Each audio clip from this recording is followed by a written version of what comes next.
జై శ్రీరామ్ శ్రీమాత్రే నమః శ్రీ గురుభ్యో నమః 2024 సంవత్సరం సెప్టెంబర్ మాసంలో ద్వాదశ రాశుల వాళ్ళకి ఈ మాసం యొక్క మాస ఫలాలు. ఈ మాసం యొక్క మాస ఫలాలు ప్రసాదించే గ్రహ దేవతల యొక్క గోచార స్థితిగతుల్ని ప్రథమంగా మనం తెలుసుకుందాం. వృషభ రాశిలో గురుదేవుని సంచారము, మిథున రాశిలో మంగళ సంచారము. ఈ నెల బుధ భగవానుడు మూడు రాశుల్లో సంచరించబోతున్నారు. ఈ నెల 4వ తారీఖు వరకు కర్కాటక రాశిలో బుధ భగవానుడి సంచారం ఉంటుంది. 5వ తారీఖు నుంచి కర్కాటక రాశి నుంచి సింహ రాశిలోకి ఆయన అడుగు పెట్టబోతున్నాడు. అలాగే ఈ నెల 24వ తారీఖు నుంచి సింహ రాశిలో ఉన్న బుధ భగవానుడు కన్యా రాశి స్వస్థానగతుడు అవుతూ ఉన్నాడు. సూర్యనారాయణమూర్తి స్వక్షేత్రమైన సింహరాశిలో సంచారం సాగిస్తూ ఉన్నారు ఈ నెల 16వ తారీఖు వరకు. అంటే మొదటి తారీఖు ఫస్ట్ నుంచి 16వ తారీఖు వరకు కూడా ఆయన సింహరాశిలో ఉంటారు. 17వ తారీఖు నుంచి సింహరాశిలోంచి కన్యా రాశిలోకి ఆయన అడుగు పెడతారు. శుక్ర భగవానుడు మరి కేతుదేవునితోటి కూడి కన్యా రాశిలో సంచారం చేస్తూ ఉన్నారు. ఈ నెల 19వ తారీఖు నుంచి ఆయన కన్యా రాశి నుంచి విడివడి ఆయన స్వక్షేత్రమైన తులారాశిలోకి వచ్చి స్వస్థానగతుడు అవుతూ ఉన్నాడు. స్వక్షేత్రమైన కుంభరాశిలో శనీశ్వరుడు వక్రించిన శనీశ్వరుడు సంచారం జరుగుతూ ఉంది. మీనరాశిలో రాహుదేవుని సంచారం జరుగుతూ ఉంది. ఈ ఈ గోచార గ్రహాలు ఈ గోచారంలో గ్రహ దేవతలు ఈ స్థానాల్లో ఉన్నాయి. ఈ మాసంలో ఉన్న ప్రత్యేక అంశం ఏంటంటే బుధ భగవానుడు 3 రాశుల్లో సంచారం చేస్తూ ఉన్నాడు. కర్కాటక రాశి, సింహరాశి మరియు కన్యా రాశి. ఈ 3 రాశుల్లో అంటే 3 రాశుల యొక్క ఎనర్జీస్ని ఆయన క్యారీ చేస్తూ ఉన్నారు ద్వాదశ రాశుల వాళ్ళకి, అలాగే ద్వాదశ లగ్నాల వాళ్ళకి. ఏం ఎనర్జీస్ క్యారీ చేస్తూ ఉన్నారు? ద్వాదశ రాశుల వాళ్ళకి ఈ ఎనర్జీస్ పాజిటివ్గా ఉంటాయా, నెగిటివ్గా ఉంటాయా, ఈ తదితర విషయాలన్నీ కూడా ఇప్పుడు మనం ఒకసారి కూలంకుషంగా మాట్లాడుకుందాము. దానికంటే ముందుగా ఈ నెల 2 గ్రహాలు స్వస్థానం అంటే ఈ నెల 3 గ్రహాలు స్వస్థానంలో 4 గ్రహాలు స్వస్థానంలో ఉన్నాయి. అది ఎలానో నేను మీకు ఇప్పుడు చెప్తాను. కుంభరాశిలో శనీశ్వరుడు ఆల్రెడీ ఎప్పటి నుంచో స్వస్థానగతుడయ్యే ఉన్నారు. సూర్యనారాయణమూర్తి ఈ నెల 16వ తారీఖు వరకు ఆయన స్వక్షేత్రమైన సింహరాశిలో ఆయన సంచారం చేస్తాడు. 17 నుంచి స్వక్షేత్రం నుంచి విడివడి కన్యారాశిలోకి వెళ్తాడు. ఈ నెల 24వ తారీఖు నుంచి బుధ భగవానుడు కూడా స్వస్థానగతుడు అవుతున్నాడు. అంటే ఆయన రాశి అయిన కన్యారాశిలో ఆయన సంచారం చేస్తూ ఉన్నారు. ఈ నెల 19వ తారీఖు నుంచి శుక్ర భగవానుడు కేతు భగవానుడు తోటి కూడి సంచారం చేస్తున్న శుక్ర భగవానుడు ఆ కలయికకు బ్రేక్ చెప్పేసేసి తులారాశిలోకి ఆయన ఎంటర్ అవుతున్నాడు 18వ తారీఖు నుంచి. అంటే ఆయన కూడా స్వస్థానగతుడు అవుతూ ఉన్నారు.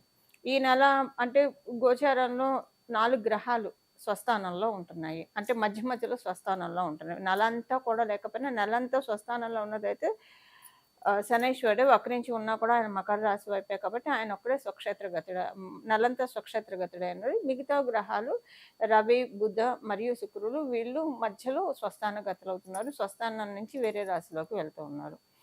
అయితే ఈ మాసంలో ఉన్న ప్రత్యేక అంశం ఏంటంటే మనకి ఈ మాసం చివరన కన్యా రాశిలో రవి బుధులు అంటే కన్యా రాశిలోకి సూర్యనారాయణమూర్తి 17వ తారీఖు నుంచి వచ్చేసిన బుధ భగవానుడు 24వ తారీఖు నుంచి ఈ రాశిలోకి వస్తున్నారు కాబట్టి ఇది బుధాదిత్య యోగం అని చెప్పాలి. బుధాదిత్య యోగము ద్వాదశ రాశుల వాళ్ళకి, ద్వాదశ లగ్నాల వాళ్ళకి అప్లికేబిలిటీ ఉంటుంది.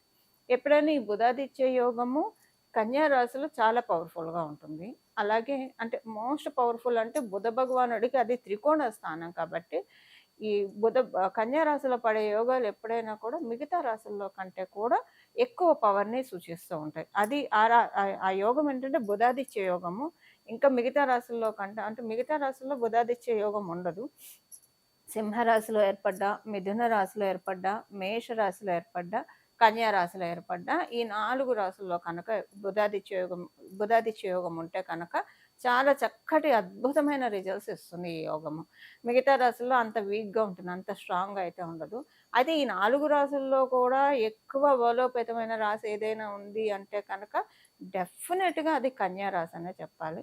ఎందుకంటే బుధ భగవానుడు ఆయన స్వక్షేత్రము మరియు త్రికోణ స్థానం కూడా కాబట్టి ఈ నెల ప్రత్యేకించి ఏంటంటే కమ్యూనికేషన్స్ అన్నీ కూడా ఈ నెల యూనిక్గా అప్లికేబుల్ అయ్యే పాయింట్ అందరికీ కూడా సర్వజనావళికి కూడా యూనిక్గా అప్లికేబుల్ అయ్యే పాయింట్ ఒక 2 మాట్లాడుకొని తర్వాత విడివిడిగా ఏ రాశుల వాళ్ళకి ఎలా ఉంటుందో మనం చూద్దాము.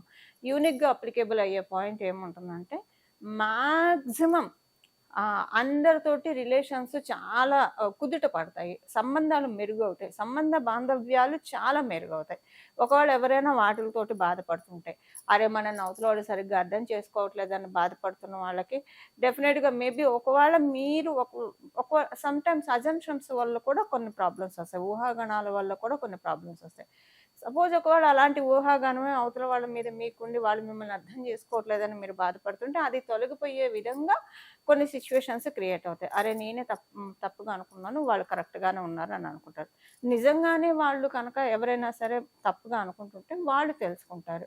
సో, ఇదనే కాదు ఎక్కడైనా ఏదన్నా ట్రాన్సాక్షన్స్‌లో ఇప్పుడు డబ్బు విషయాల్లో కావచ్చు, ఏదైనా వ్యవహారాల్లో ఎవరికైనా పొరపచ్చాలు వస్తే అవన్నీ సెటరేట్ అవుతాయి. ఒక్క మాటలో చెప్పాలంటే అందరి మనసుల్లో ఉన్న పొరపచ్చాలన్నీ కూడా మాక్సిమం కట్ డౌన్ అవుతాయి. ఎప్పుడు కూడా ఇది కలియుగంలో మనం ఉన్నాం. ఏది 100% అయితే సాల్వ్ అయ్యే ప్రాబ్లమ్ ఉండదు. బట్ 70% సాల్వ్ అయ్యే ప్రాబ్లమ్స్ ఉంటాయి. ఆ 30% అనేది అనుభవించి తీరాల్సిందే. మనం ఏం చేయలేం. ఎంత గ్రహదేవతల ఆశీస్సులు మనకు అందిస్తూ ఉన్నా కూడా 30% అన్‌సర్టెనిటీ అనేది డెఫినిట్‌గా మన లైఫ్‌ని లీడ్ చేస్తూనే ఉంటుంది. అది కలిపురుషుడి యొక్క ప్రకోపం వల్ల. ఇక కొన్నిటికి మనం సరెండర్ అయితే కనుక మన లైఫ్ చాలా బాగా ఉంటుంది. సో, ఇప్పుడు నేను ఈ విషయం అంతా ఎందుకు చెప్తున్నా అంటే యూనిక్‌గా అందరి మధ్య మంచి సంబంధ బాంధవ్యాలు ఏర్పడతాయి. సో, వసుదైక కుటుంబకం అనే నానుడిని నిజం చేస్తున్నా అన్నట్లు ఈ మాసం చివరి నుంచి మనకి కొనసాగుతుంది. అంటే 24వ తారీఖు నుంచి ఇప్పుడు నేను చెప్పిందంతా 24వ తారీఖు నుంచి అప్లికేబిలిటీ ఉంటుంది. బట్ 17వ తారీఖు నుంచి కూడా దీనికి కర్టెన్ రైజర్ అని చెప్పాలి ఈ విషయానికి. ఇది అందరికీ యూనిక్‌గా అప్లికేబిలిటీ ఉంటుంది. అదొక పాయింట్. అండ్ సెకండ్ థింగ్ ఏంటంటే అందరికీ కూడా మీరు అనుకుంటున్న కోరిక ఏదైతే ఉందో అంటే ఫైనాన్షియల్‌గా కావచ్చు, ఒక గృహం ఏర్పరచుకుందామని కావచ్చు, లేదంటే చదువుకోవాల్సిన వాటిల్లో కావచ్చు, ఇలా దేంట్లో అయినా సరే మీరు అనుకున్న వాటి విధంగా మీకు అవ్వకపోతూ ఉంటే, ఈ మాసం దానికి తదనుగుణంగా మీరు ఏ పనులు చేస్తే మీరు అనుకున్న గోల్స్‌ని, మీరు అనుకున్న టార్గెట్స్‌ని మీరు రీచ్ అవ్వగలుగుతారో, అలాంటి వాటిలకి గేట్‌వేస్ ఈ మాసం 17వ తారీఖు నుంచి ఓపెన్ అవుతాయి. ఇది ద్వాదశ రాశుల వాళ్ళకి, ద్వాదశ లగ్నాల వాళ్ళకి అందరికీ యూనిక్‌గా అప్లికేబుల్ అయ్యే పాయింట్స్ ఇప్పుడు నేను చెప్పినది. ఇప్పుడు మనము అసలు ఏ రాశి వాళ్ళకి ఈ మాసం అంతా ఎలా ఉంటుంది? అన్ని రాశుల వాళ్ళకి ఈ మాసం అంతా ఎలా ఉంటుందో మనం ఇప్పుడు చూద్దాము. ఇప్పుడు మనం ధనుసు రాశి, ధనుసు లగ్నంలో పుట్టిన వాళ్ళకి ఎలా ఉంటుందో మనం చూద్దాం. ధనుసు రాశి, ధనుసు లగ్నంలో పుట్టిన వాళ్ళకి ఈ మాసము అనుకూలంగానే ఉంది. కాపోతే మీ నేబర్స్ తోటి కొంచెము మీకు ప్రతికూలతలు ఉంటాయి. నేబర్స్ అంటే మీరు ఇంట్లో ఉంటే మీ ఇరుగు పొరుగు వాళ్ళు మీకు నేబర్స్. మీరు వ్యాపారంలో ఉంటే మీ చుట్టూ ఉన్న వ్యాపారస్తులు మీకు నేబర్స్. మీరు ఉద్యోగస్తులైతే మీ చుట్టూ ఉన్న కొలీగ్స్ మీకు నేబర్స్. సో, వీళ్ళల్లో ఏదో ఒక సెగ్మెంట్‌లో మీకు ప్రాబ్లమ్ వస్తుంది. సో, కొంచెం ఆర్గ్యుమెంట్స్ అవుతాయి. హీటెడ్ ఆర్గ్యుమెంట్స్ అవుతాయి. మీకు తలకాయ నొప్పొస్తుంది. అంటే తలకాయ నొప్పంటే సహజంగా ధనుసు రాశి, ధనుసు లగ్నంలో పుట్టిన వాళ్ళు డెఫినిట్‌గా స్ట్రాంగ్ డిటర్మినేషన్ ఉంటుంది. స్ట్రాంగ్ స్టెప్స్ తీసుకుంటారు. వాళ్ళ పని వాళ్ళు చూసుకుంటారు. కానీ అవతల వాళ్ళ దాంట్లో ఎప్పుడు వేలు పెట్టి కెలకాలని అంటే ఎప్పుడు కూడా ఇబ్బంది పెట్టాలని చూడరు. అలాంటి వాళ్ళకి కొంచెము ఇబ్బందులొచ్చినప్పుడు కొంచెం తీసుకోవడం కష్టం ఉంటది. కాతే మీరు కూడా కొంచెం డెఫినిట్‌గా మాట్లాడతారు. వాయిస్ రైజ్ చేస్తారు. ఇన్నాళ్ళు సప్రెస్ చేసుకున్నవి ఇన్నాళ్ళు ఇలాంటి సిట్యుయేషన్ వస్తే ఇప్పుడు ఇన్నాళ్ళకి రాకుండా ఉండుంటుందా చెప్పండి? ఎప్పుడో ఒకప్పుడు ఇలాంటి సిట్యుయేషన్స్ వస్తాయి కదా! బట్ అప్పుడు మీరు డీల్ చేసిన విధానం ఒక రకంగా ఉంటే, ఇప్పుడు మీరు డీల్ చేసే విధానం ఒక రకంగా ఉంటుంది. ఇప్పుడు I need to rise my voice. I need to express myself అని అనుకుంటారు. అనుకోని డెఫినిట్‌గా మీరు చెప్పాలనుకుంది అవతల వాళ్ళకి మీరు చెప్తారు. దానివల్ల ఏంటంటే ముందు మీకు మనశ్శాంతి ఉంటుంది. ఇప్పుడు వాళ్ళకి మీరు చెప్పినా, మీరు చెప్పకపోయినా అంతే ఇబ్బందుందంటే, చెప్తే కనీసం అక్కడ ఒకసారన్నా వాళ్ళకి మీరు సీడేసినట్టు ఆలోచిస్తారు కదా! సో, మీరు చేస్తున్నది తప్పు. మీరు ఆలోచించేది తప్పు అని మీరు వాయిస్ అయితే రైజ్ చేస్తారు. సో, ఇక్కడ ఈ చుట్టుపక్కల వాళ్ళు ఎక్కడున్నా సరే మీరు డెఫినిట్‌గా రైజ్ చేస్తారు. అంటే హెల్తీ వేలోనే వెళ్తున్నారు. డెఫినిట్‌గా ధనుసు రాశి, ధనుసు లగ్నం గురు భగవానుడి ఎనర్జీని మీరు చాలా క్యారీ చేస్తున్నారు కాబట్టి డెఫినిట్‌గా ధర్మంగా మంచి మంచి మార్గంలోనే మీరు చెప్తారు. ఎక్కడ ఇబ్బంది లేకుండా అవతల వాళ్ళు నొప్పించక తానవ్వగా తప్పించుకు తిరుగువాడు ధన్యుడు సుమతి అన్నట్లు అలానే ఈయన గుడ్ నోట్‌లోనే మీరు చెప్తారు. ఇదొకటి ఉంది. ఇది అందరికీ ఓవరాల్‌గా వర్తించే పాయింట్. ఇది మీ చుట్టాలైనా అవ్వచ్చు, వాళ్ళకైనా సరే, లేదా మీ ఇంకా ఎవరైనా సరే మీ కాంపిటీటర్స్‌కి వాళ్ళకి కొంచెం స్ట్రాంగ్‌గా అయితే చెప్తారు ఇది. ఇదొకటుంటుంది. అండ్ సెకండ్ థింగ్ ఏంటంటే ఆహ్, మీకు మానసికంగా ప్రశాంతంగా ఉంటుంది. మానసికంగా ప్రశాంతంగా ఉంటుంది.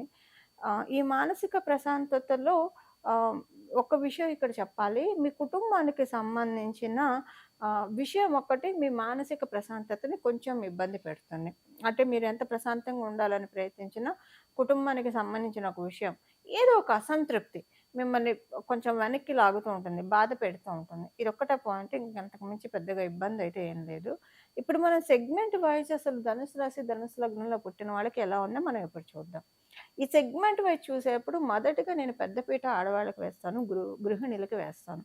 గృహిణులంటేనే గృహలక్ష్ములు.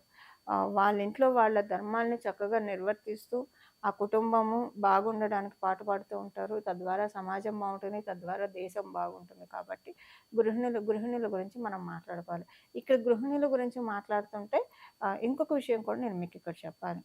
మీరు ఆడవాళ్ళు. మీరు ఉద్యోగం చేస్తున్నారో, లేదా ఏదైనా వ్యాపారం చేస్తూ ఉన్నారు. ఆ ఉద్యోగము, వ్యాపారం అయిపోయిన తర్వాత మీ ఇంటికొస్తే ఆ యాక్టివిటీకి తాళం పెట్టేసిన తర్వాత మీ ఇంట్లో మీరు గృహిణులు కదా! సో, అలా మీకు కూడా అంటే మీరు ఉద్యోగ ధర్మం, వ్యాపార ధర్మం నిర్వర్తిస్తున్నారు. ఇంటికొచ్చినప్పుడు మీ గృహ ధర్మం కూడా మీరు నిర్వర్తిస్తున్నారు. సో, ఇలా అంటే ఆడవాళ్ళ గురించి మొత్తం ఆడవాళ్ళందరికీ ఇంట్లో ఎలా ఉంటుందనేది నేనిప్పుడు చెప్తాను. ఆడవాళ్ళందరికీ కూడా ఈ మాసము అనుకూలంగా ఉంది. చాలా అనుకూలంగా ఉంది. ఇప్పుడు నేను ఇందాక చెప్పాను కదా! వాయిస్ రైజ్ చేస్తారని. సో, ఇంట్లో కూడానండి.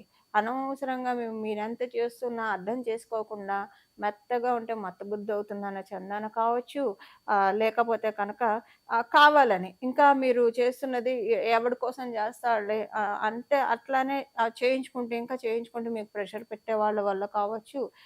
ఇప్పుడెలా ఉంటుందంటే అసలు మిగతా చుట్టుపక్కల ఎలా ఉందన్న ఆత్మ విమర్శ చాలా మందికి ఉండదు. ఉండకుండా వాళ్ళింట్లో ఎలా ఉంది ఇవేం ఆలోచించరు. వాళ్ళింట్లో ఎలా ట్రీట్ చేస్తున్నారు అది ఆలోచించకుండా వీళ్ళకి జరగాల్సినవే చూస్తూ ఉంటారు. ఒకవేళ అలాంటి సిట్యుయేషన్స్ ఉంటే కనుక వాటిని మీరు సమర్థవంతంగా కట్ చేయగలుగుతారు. సో, వీళ్ళకి అర్థమయ్యేట్లు మీరు చాలా డిప్లొమాటిక్‌గా చెప్పగలుగుతారు. ఆ స్థైర్యాన్ని మీకు ఇప్పుడు డెస్టినీ ప్రసాదిస్తూ ఉంది. సో, ఇదేంటంటే దీనివల్ల ఏంటంటే మీకున్న అంతర్గత సంఘర్షణ ఒక్కసారిగా ఇట్లా చీల్చి చెండాడి పడేస్తుందనమాట. అంటే లక్ష్మీ నరసింహస్వామి హిరణ్యకశిపుడిని ఆయన తొడల మీద కూర్చోబెట్టుకొని మొత్తం ఎలా అయితే చీల్చి చెండాడేశాడో, అలా మీ మనసులో ఉన్న అంతర్మథనాన్ని మొత్తం కూడా మీరే చీల్చి అవతల పడేస్తారు. సో, మీరు ఎక్స్‌ప్రెస్ చేయగలుగుతారు. ఓవరాల్‌గా చెప్పాలంటే ధనుసు రాశిలో పుట్టిన వాళ్ళు చాలా ఎక్స్‌ప్రెసివ్‌గా ఉంటారు ఈ మాసం. లగ్నంలో పుట్టిన వాళ్ళకి కూడా ఈ పాయింట్ వర్తిస్తుంది. సో, చాలా ఎక్స్‌ప్రెసివ్‌గా ఉంటారు. ఇది ఇది గృహిణులకి ఈ మాసము. ఆహ్, మనం ఇంకా ఉద్యోగస్తుల గురించి మాట్లాడుకుంటే కనుక, ఉద్యోగస్తులందరికీ చాలా మంచి శుభ సమయం. మొదటి వారం పూర్తిగా అనుకూలంగా లేదు ఉద్యోగస్తులకి. అనుకూలంగా లేదంటే స్లైట్‌గా హెల్త్ ప్రాబ్లమ్స్ వస్తాయి. అంతకు మించి ఏం లేదు. చాలా స్వల్పంగా హెల్త్ ప్రాబ్లమ్స్ వస్తాయి. తర్వాత నార్మల్ సెట్ అయిపోతుందిది. హెల్త్ ప్రాబ్లమ్స్ కావచ్చు, లేదా మొదటి 4 రోజుల్లో కొంచెం మానసికంగా డౌన్ అయిపోతారు. అంతే. అది తర్వాత నార్మల్‌గా రివర్ట్ అయిపోతున్నాయి. హెల్త్ అయినా రివర్ట్ అవుతుంది. మానసికంగా అయినా మాత్రం నార్మల్‌గా రివర్ట్ అవుతుంది. అలాంటి సిట్యుయేషన్‌లో ఇప్పుడున్నారు. ఆ తర్వాత అంతా కూడా మీకు ఈ మాసం మొత్తం కూడా చాలా అనుకూలంగా ఉంది. అదృష్టకరమైన సంఘటనలు జరుగుతాయి. మీరు మీ ఎంప్లాయర్‌తో, మీ కొలీగ్స్‌తో చాలా చక్కగా ఉంటుంది. ఆఫీస్‌కి ఎళ్తున్నారంటే హ్యాపీగా వెళ్తారు మీరు. ఒక్కోసారి ఆఫీస్‌కెళ్ళాలంటే కొంచెం భారంగా వెళ్తూ ఉంటారు కదా! సో, అలాంటి సిట్యుయేషన్స్ ఈ మాసంలో మీకు లేవు. చాలా చక్కగా వెళ్తారనమాట. వెళ్ళి మీ వర్క్ ప్లేస్‌లో వర్క్స్ అన్నీ చేసి ఇంటికొచ్చాక కూడా ఆ హ్యాపీనెస్‌ని మీరు క్యారీ చేయగలుగుతారు. ఇంట్లో కూడా ఆ హ్యాపీనెస్‌ని మీరు సస్టైన్ చేయగలుగుతారు. అంటే ఇంట్లో కూడా మీకు పరిస్థితులు అనుకూలంగా ఉన్నాయి. ఈ మాసం ధనుసు రాశి, ధనుసు లగ్నంలో పుట్టిన వాళ్ళకి. వ్యాపారస్తులందరికీ ఈ మాసము చాలా అనుకూలమైన సమయం. డెఫినిట్‌గా మంచి అనుకూలతను మీరు చూస్తారు. మౌత్ పబ్లిసిటీ బాగా పెరుగుతుంది. సో, వ్యాపారంలో ఇప్పుడు నేను ఇందాక చెప్పాను కదా! ఎక్స్‌ప్రెస్ చేస్తారు. సో, వాయిస్ రైజ్ చేస్తారని చెప్పి. సో, ఏ పాయింట్స్‌లో అయితే మీరు వెనకపడ్డారో వాటన్నిటిని ప్లకౌట్ చేసేస్తారు మీరు. ఈ పాయింట్ మిమ్మల్ని మీరు నిరోధించుకుంటున్నారు. అది తీసి అవతల పడేయి. ఇది అవసరం లేదు మనకని చెప్పేసేసి ఆమడు దూరం విసిరి పడేస్తారు. విసిరి పడేసి తద్వారా మీరు ప్రోగ్రెసివ్ మోడ్‌కి స్విచ్ ఆన్ అవుతారు. ఈ మాసంలో ఉన్న గోచార గ్రహ స్థితులు మీకు స్థైర్యాన్నిస్తుంది, ధైర్యాన్నిస్తుంది. పురోభివృద్ధికి మీకు సహకారంగా నిలుస్తుంది. ఎప్పుడైనా మనకి నేచర్ ప్రకృతి మాత మనకి బాసటగా నిలిస్తే కావాల్సింది ఏముంది చెప్పండి? అలా ప్రకృతి మాత మీకు బాసటగా నిలిచే అత్యద్భుతమైన సమయము ఈ మాసము. ప్రకృతి మాతకి మీరు ఒక్కసారి మనసులో కృతజ్ఞతలు చెప్పుకోవాలి. మీ అందరి తరఫున నేను ఒకసారి కృతజ్ఞతలు చెప్తున్నాను. ఇది వ్యాపారస్తులకి. తర్వాత మనం విద్యార్థినులకి అనుకూలంగానే ఉంది. మీరు విద్యార్థినులు అయితే వివాహ ప్రయత్నాలకు మటుకు అనుకూలంగా లేదు. అంటే వివాహ వయసుకొచ్చారు మీరు. సపోజ్ 21 ఏళ్ళు వచ్చాయంటే ఇంకా హైయర్ స్టడీస్ చేస్తూ ఉంటారు. అప్పుడు వివాహ సమయం కూడా వచ్చింది కదా! 20+ అయినప్పుడు మనకి అకార్డింగ్ టు మళ్ళా 21 ఇయర్స్ దాటిన తర్వాత వివాహ వయసుకొచ్చినట్లే కదా! అయినా ఇంకా చదువుకోవాలని చదువుకుంటూ ఉంటే ఇప్పుడు వివాహ ప్రయత్నాలకు మటుకు అనుకూలంగా కాదు. ఈ మాసం వరకైతే ఏ విధమైన ప్రయత్నాలు చేయకూడదు. ఇదొక్క పాయింట్. మీరు ఆడవాళ్ళైనా, మగవాళ్ళైనా ఎవరికైనా ఈ పాయింట్ సింపుల్‌గా వర్తిస్తుంది. ఈ ఒక్క విషయంలో జాగ్రత్తగా ఉంటే తర్వాత మిగతా విషయాల్లో బావుంది. ఒకవేళ మీకెవరికైనా ఏదైనా మీరొక మంచి అంటే మీకెవరైనా నచ్చారు, మీ ఇంట్లో పెద్దలకి చెప్పి వాళ్ళని ఒప్పించి ఎక్కడ నో అని చెప్పడానికి అవకాశం లేదు. అంతా బాగుంది. మీ పెద్దలకి ఖచ్చితంగా నచ్చుతుంది ఈ సంబంధము. అది వాళ్ళ ముందుకి వాళ్ళ దృష్టికి తీసుకెళ్దామని అనుకున్నా సరే ఈ మాసం నో అండి. ఇలాంటి వాటిలకి ఈ మాసం నో చెప్పేసేయండి. తర్వాత మాసాల్లో మీరు వెళ్ళొచ్చు. ఇదొక్కటి తప్పించి మిగతాదంతా బావుంది. అంటే మిగతా యుక్త వయసుకి రాని విద్యార్థులకి పెళ్ళిడికొచ్చిన విద్యార్థినులకి అందరికీ కూడా చాలా చక్కటి శుభ సమయం ఈ మాసము. గోచార రీత్యా అయితే ఏ ప్రాబ్లమ్ లేదు. మీ జన్మ జాతకాన్ని అనుసరించి ఆధారపడి ఉంటాయి మిగతా విషయాలు. ఈ మన సీనియర్ సిటిజన్స్‌కి అనుకూలమైన శుభ సమయము. అయితే ఈ సీనియర్ సిటిజన్స్‌కి ఏంటంటే కొంత మీకు హ్మ్. ఈ మాసంలో మొదటి వారం రోజులు హెల్త్ ప్రాబ్లమ్స్ ఉంటాయి. తర్వాత అదేముండదు. కొంచెం నరాలకి సంబంధించిన విషయాల్లో లేదంటే జల సంబంధిత విషయాల్లో జలుబు చేయడము, కఫము, ఆయాసం ఇలాంటివి ఏమన్నా స్లైట్‌గా అటాక్ అవుతాయి. ఆ తర్వాత ఇది కూడా ఉండదు. ఒక మొదటి వారం వరకే ఈ విషయం. తర్వాత ఇది ఉండదు. ఇదండి ఈ మాసం యొక్క గోచర గ్రహస్థితుల ఫలితాలు మీ ధనుసు రాశి, అలాగే ధనుసు లగ్నంలో పుట్టిన వాళ్ళందరికీ కూడా. ఈ మాసం చేసుకోవాల్సిన పరిహారం వచ్చేసేసి బుధాదిత్య యోగం కన్యా రాశిలో మనకి జరుగుతోంది. అందులో మనకి ఈ నెల 19వ తారీఖు నుంచి శుక్ర భగవానుడు కూడా స్వస్థానగతుడు అవుతూ ఉన్నాడు తులా రాశికెళ్ళి. ఆ రాశిలో ఆయన చాలా కంఫర్టబుల్‌గా ఉంటాడు. వృషభ, తులా రాశులు, మకర, కుంభ రాశుల్లో ఆయన డెఫినెట్‌గా కంఫర్టబుల్‌గా ఫీల్ అవుతాడు. ప్రత్యేకించి తులా రాశి కళత్రకారకుడైన శుక్ర భగవానుడు కళత్ర స్థానాల్లో చాలా బాగా ఉంటాడు. కళత్రం అంటే కళ్యాణం, స్పౌస్ అనమాట. ఆడవాళ్ళైతే మగవాళ్ళు కళత్రం అంటారనమాట. కళ్యాణం అనమాట. కళ్యాణ కారకుడు, కళత్ర కారకుడు, స్పౌస్ అని చెప్పాలి. సో, కళత్ర స్థానం మనకి సహజ కాలపురుషుడి కుండలిలో కళత్ర స్థానం చాలా బలంగా ఉంది. సో, శుక్ర భగవానుడు తులారాశిలో చాలా యాక్టివ్‌గా ఉంటాడు. అయితే ఇప్పుడు మనం బుధాదిత్య యోగము, అలాగే సప్తమ స్థానంలో శుక్రాచార్యుల వారి సంచారము. ఇది ఒక రకంగా మనం తెలుసుకోవాలంటే పంచమహాపురుష యోగాల్లో ఒకటైన మాలవ్య మహాపురుష యోగానికి కూడా ఇది కర్టెన్ రైజర్ అవుతుంది. అయితే ఏ ఏ ఏ ఏ విషయాల్లో మనం కనుక ఏ పరిహారం చేసుకుంటే అంటే మనం ఏ ప్రక్రియ చేస్తే ఈ యోగాలు మన జన్మ జాతకంలో ఉన్నా లేకపోయినా మనం తాత్కాలికంగా గోచరంలో వచ్చే యోగాన్ని మనం ఒడిసి పట్టుకోవచ్చు. మనం ఇప్పుడు ఒకసారి చూద్దాము. శుక్ర భగవానుడు మరియు రవి బుధులు ఈ 3 గ్రహాన్ని మనం ఈ మాసం పట్టుకోవాలి. ఈ మాసం మనం ఆరాధించాలి. అంటే గ్రహ దేవతల్ని ఆరాధించడం ఒక ఎత్తు. మీరంటే నవగ్రహ ప్రదక్షిణాలు చేసినా పర్వాలేదు. లేకపోతే గ్రహాది దేవతల్ని ఆరాధిస్తే కనుక ఇంకా చక్కటి ఫలితాలుంటాయి. బుధాదిత్య యోగం కాబట్టి చక్కగా ఎవరికైనా బుధాదిత్య యోగం మీ జన్మ కుండలిలో ఉన్నా కూడా మీరు రోజు విష్ణు సహస్రనామం వినడం కనుక చదవడం వస్తే చాలా మంచిది. కొంతమంది చదవడానికి భయపడతారు. భయపడే వాళ్ళు వినడం. ఒకవేళ చదివే తీరిక లేకపోయినా సరే మీరు ఏ పని చేస్తూ ఉన్నా జస్ట్ అలా చక్కగా విష్ణు సహస్రనామం ప్లే చేస్తూ మీ పనులు మీరు చేసుకోవచ్చు. ఇలా మనకి టైంని చాలా వైజ్‌గా యూజ్ చేసుకున్న వాళ్ళం కూడా మనం అవుతాము. సో, అలా గనక మీరు విష్ణు సహస్రనామం చదవడానికి కానీ, లేదా వినడానికి కానీ ప్రయత్నిస్తే చాలా మంచిది. జనరల్‌గా కూడా బుధాదిత్య యోగం ఉన్న వాళ్ళకి అల్టిమేట్ రెమెడీ డెఫినిట్‌గా విష్ణు సహస్రనామం చదవడం లేదా వినడము. ఇక భగవంతుడు సిగ్నేచర్ చేసిన ఆ భగవంతుడు ఆటోగ్రాఫ్ పెట్టబడినది అవుతుంది వాళ్ళ జన్మ జాతకం. ఇప్పుడు మనం ఎగ్జామ్స్ రాస్తే మన చిన్నప్పుడు మనందరం ఎగ్జామ్స్ రాసిన వాళ్ళు ఇప్పుడు మన పిల్లలు ఎగ్జామ్స్ రాస్తూ ఉంటారు. రాసినప్పుడు ఏముంటుంది కొంతమంది పిల్లలు బాగా ఎగ్జామ్ రాస్తే టీచర్స్ ఇంప్రెస్ అయితే, లెక్చరర్స్ ఇంప్రెస్ అయితే గుడ్ అని పెడతారు. వెరీ గుడ్ అని చెప్పి పెడతారు. స్టార్స్ ఇస్తారు. ఆ పిల్లలకి ఆ టైంలో అది చాలా వరంగా అనిపిస్తుంది. అలా టీచర్ అప్రిషియేట్ చేస్తే.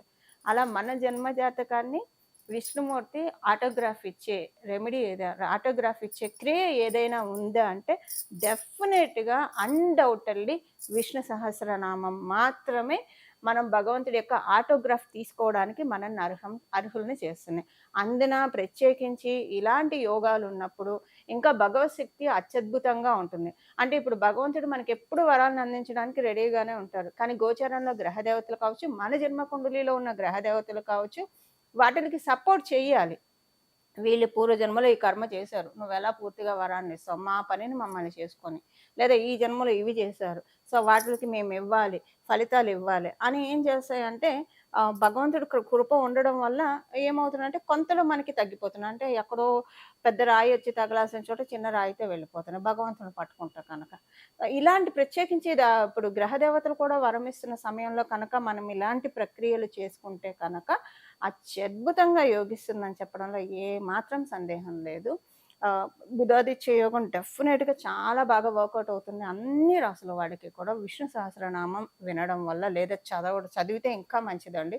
చదవడం లేదా వినడం ఏదో ఒకటి మన ఈ కలియుగంలో భగవంతుడి పైన మనసు లగ్నం చేయడం అనేది మనం ప్రారంభిస్తే కనుక ఇహ మన లైఫ్‌లో అంతా కూడా చుట్టూ ఉన్న పరిస్థితులన్నీ సానుకూలం అవ్వడం వన్ బై వన్ అనేది మనం చూస్తాం. అంటే మనం చేసే పనులన్నీ కూడా సులభతరం చేస్తాడు భగవంతుడు పెరుమాళ్ళు. ఇది ఒకటి. రెండవ పరిహారం ఏంటంటే శ్రీ మహాలక్ష్మి అమ్మవారి ఆరాధన. కనకదార స్తోత్రాన్ని చదువుతారా? లేదా లక్ష్మీ అమ్మవారి అష్టోత్తరం చదువుతారా? మహాలక్ష్మి అమ్మవారి స్తుతి చదువుతారా? ఏదైనా పర్వాలేదు. లక్ష్మీ అమ్మవారికి సంబంధించినవి ఏదైనా నామాల్ని చదవడానికి ప్రయత్నించండి. లేదా కనీసం ఇందాక చెప్పినట్లు వినడానికైనా ప్రయత్నించండి. ఏదైనా కూడా మనకి చక్కటి ఫలితాన్నిస్తుంది. బుధాదిత్య యోగం ఇప్పుడు చాలా పవర్‌ఫుల్‌గా ఉంది. ఇప్పుడు ఉన్న బుధాదిత్య యోగం ఇంకా పవర్‌ఫుల్‌గా ఉంది. దీని గురించి నేను ఇంకొక సెపరేట్ వీడియో కూడా చేస్తాను. అందులో కూడా మీకు చక్కగా మొత్తం వివరాలు నేను చెప్పడానికి ప్రయత్నం చేస్తాను. ప్రస్తుతానికైతే ఈ మాసము విష్ణు సహస్రనామం చదవడము, అలాగే మరి అయ్యవారిని పూజించినప్పుడు అయ్యవారి వక్షస్థలంలో ఉన్న అమ్మవారిని కూడా మనం పూజించాలి కదా! అలా శ్రీ మహాలక్ష్మి అమ్మవారి సహస్రనామం చదవడం కానీ, వినడం కానీ, లేకపోతే మహాలక్ష్మి అమ్మవారికి సంబంధించిన ఏదైనా స్తుతి చేయడం వల్ల మనకి చాలా చక్కటి శుభ ఫలితాలొస్తాయి. ఈ విధంగా మనం అందరం కూడా భగవంతుడిచ్చిన ఈ కాలాన్ని చక్కగా సద్వినియోగం చేసుకుంటూ, నిత్య దైనందిన జీవితంలో మన కర్తవ్యాల్ని, మన బాధ్యతల్ని మనం నిర్వర్తిస్తూ భగవంతుడి యొక్క పాదాల్ని మనం పట్టుకుందాము. మనందరం కూడా జీవన్ముక్తులం అవ్వడానికి ప్రయత్నిద్దాం. మంగళం. నమో భగవతే వాసుదేవాయ.